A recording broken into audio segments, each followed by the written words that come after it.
Washington, President Joe Biden said Monday the US combat mission in Iraq will conclude by the end of the year, an announcement that reflects the reality on the ground more than a major shift in US policy. Even before Biden took office, the main US focus has been assisting Iraqi forces, not fighting on their behalf. And Biden did not say if he planned to reduce the number of troops in Iraq, now about. The announcement comes on the heels of Biden's decision to withdraw fully from Afghanistan nearly 20 years after the US launched the war in response to the September 11, 2001 attacks. Together, the wars in Afghanistan and Iraq have heavily taxed the US military and kept it from devoting more attention to a rising China, which the Biden administration calls the biggest long-term security challenge. For years, US troops have played support roles in Iraq and in neighboring Syria, which was the origin of the Islamic State group that swept across the border in 2014 and captured large swaths of Iraqi territory, prompting the US to send troops back to Iraq that year.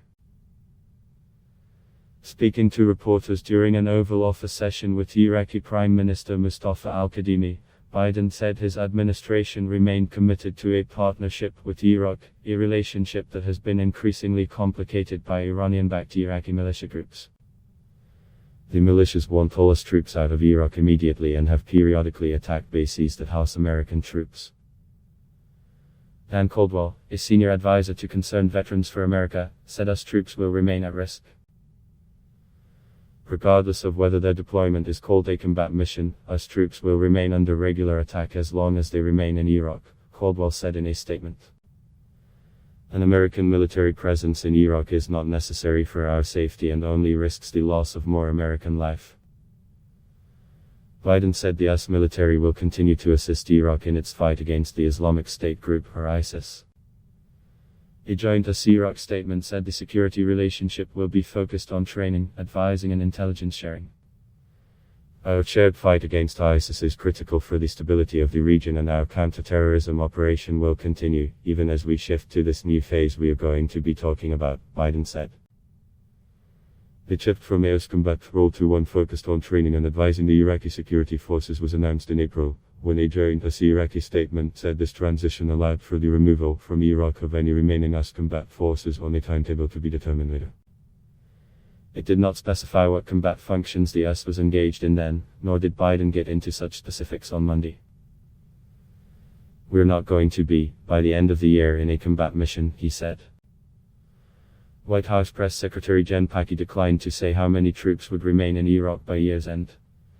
The numbers will be driven by what is needed for the mission over time, so it is more about moving to a more advising and training capacity from what we have had over the last several years, she said. The US troop presence has stood at about, since late last year when then-President Donald Trump ordered a reduction from. The Iraqi government in 2017 declared victory over the Islamic State group, which is now a shell of its former self. Still, it has shown it can carry out high-casualty attacks.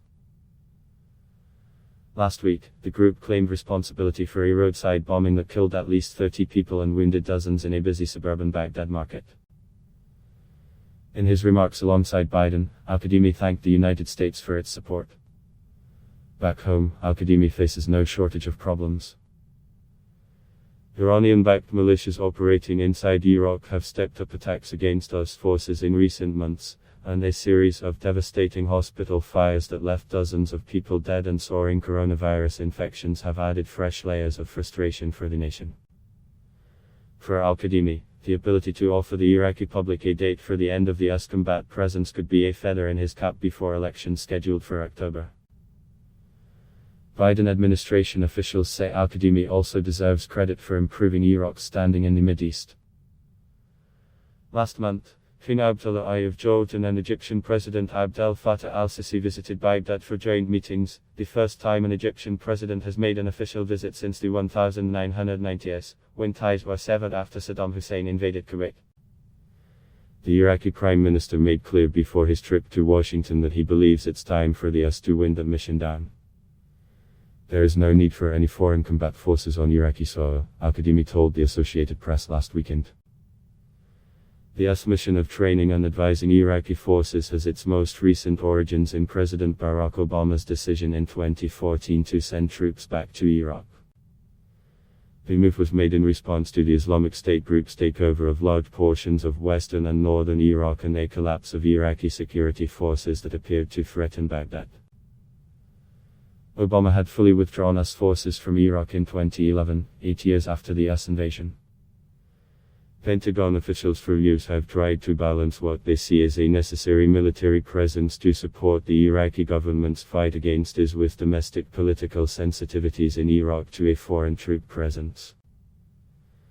The vulnerability of US troops was demonstrated most dramatically in January 2020 when Iran launched a ballistic missile attack on Al-Assad Air Base in western Iraq.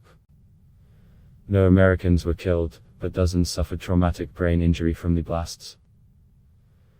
That attack came shortly after a US drone strike killed Iranian military commander Qasem Soleimani and senior Iraqi militia commander Abu Mahdi al-Mohandes at Baghdad International Airport.